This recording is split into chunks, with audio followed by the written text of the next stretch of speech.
Halo students, selamat datang kembali ke pembelajaran online kita hari ini. Hari ini kita akan belajar mengenai sistem koordinat. Mungkin sebagian dari kalian sudah tidak asing lagi mendengar kata sistem koordinat.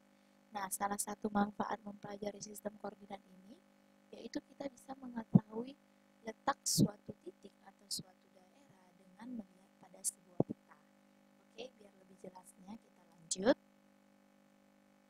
Sistem dari koordinat kartesius dipakai dalam menentukan setiap titik di dalam bidang dengan memakai dua bilangan yang biasa disebut sebagai koordinat X dan juga koordinat Y dari titik tersebut.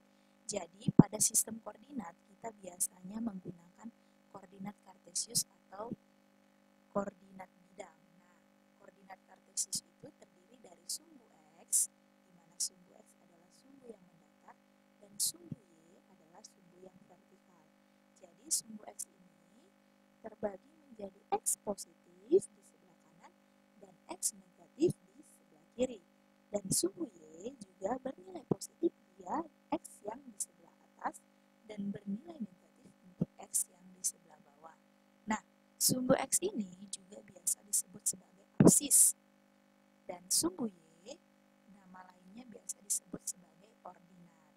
Jadi, dalam menentukan sebuah titik atau sebuah posisi daerah, kita biasanya memandang dari sumbu X terlebih dahulu, kemudian sumbu Y.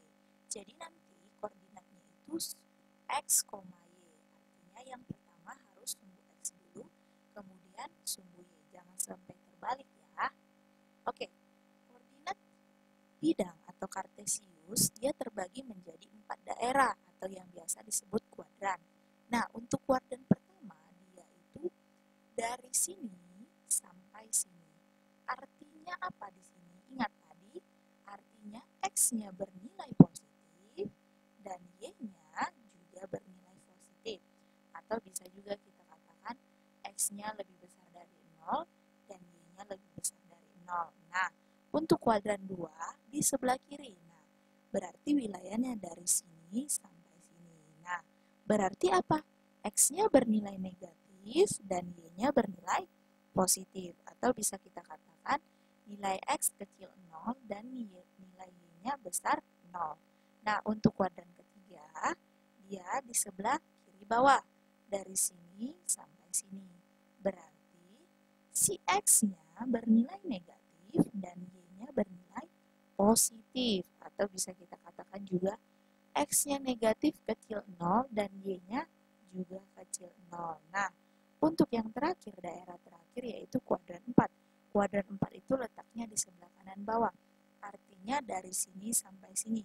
Berarti X-nya bernilai positif dan Y-nya bernilai negatif. Atau X-nya besar 0, Y-nya kecil 0. Jadi itulah daerah pada sistem kartesius atau koordinat kartesius. Oke, untuk lebih jelasnya kita masuk dalam menentukan posisi titik.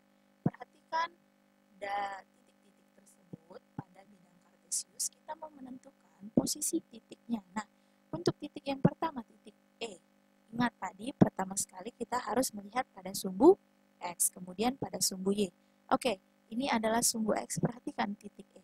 Titik E terletak di absis 2. Ini kan 2 dia. Nah, untuk dia pada sumbu Y, dia terletak di 2 juga. Berarti koordinat titik E yaitu 2,2. Nah, titik F, perhatikan titik F. Terhadap sumbu X terlebih dahulu berapa?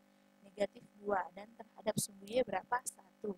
Berarti koordinat titik F yaitu negatif 2,1. Ingat, jangan sampai terbalik. X, Y. Oke, untuk yang G, perhatikan titik G. Nah, pada sumbu X, dia terletak di negatif 3.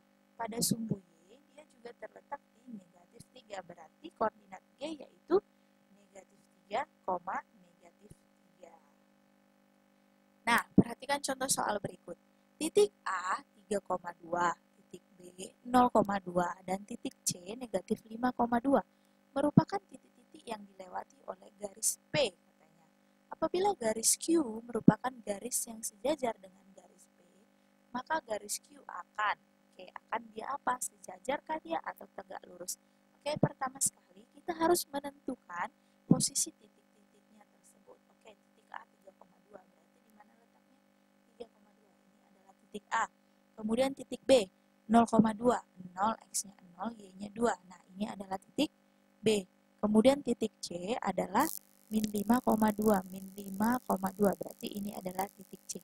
Katanya merupakan titik-titik yang dilewati oleh garis P. Artinya, kalau titik-titik ini dilewati oleh garis P, berarti kita tarik garis yang dilalui titik-titik ini. Nah, inilah kita sebut garis P. Jadi, hubungan garis Q terhadap garis P apa dia yang terjadi? P dengan Q, ternyata P ini adalah sejajar dengan sumbu X. Berarti, dalam gambar di atas terlihat jika garis P yang garis ini tadi sejajar dengan sumbu X sebab garis Q sejajar dengan garis P. Katanya kan Q merupakan garis yang sejajar dengan garis Q, maka Q juga sejajar sumbu X. Sehingga jawaban yang tepat adalah A, di mana A adalah sejajar dengan sumbu X. Oke.